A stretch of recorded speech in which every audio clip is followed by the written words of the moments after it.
in an area where he can catch and go and do something with it. Largest lead for Kentucky, 11. Brown gets around Travis, squeezes in for two.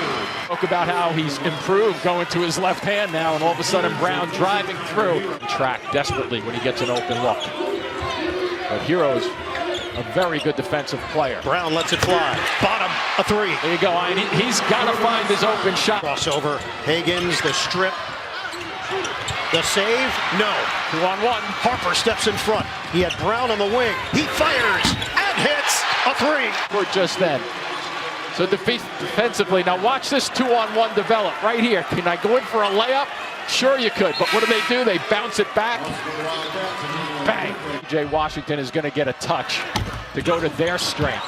And we are tied at 37. Nice. Brown steps in, turns around. Oh! Wow. Bryce Brown is smoking hot. Infrequently do you see this, a guy step in, and what is he thinking? Shot. Yes, and a good shot for him.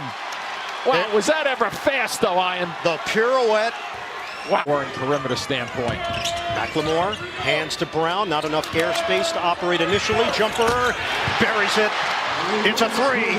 Bryce Brown from downtown. He tried to go one-on-one here, a little guard play up front. Let's see what Hero does to stop him. Auburn has never been to a Final Four. Bryce Brown, the pull-up pop. Book it. Washington has 5 offensive rebounds. They're trying to ride Brown. The curl, the fade. Oh, he's feeling it. It's stuck on automatic for Bryce Brown. Now all of a sudden you have a switch. Will he be able to get his shot off against the taller player here?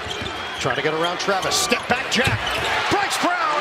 Bullseye. Smooth move. You look up, it's hard to believe there's only 3.5 minutes left to go in this game. It's moving so fast. 3:54 to go in overtime.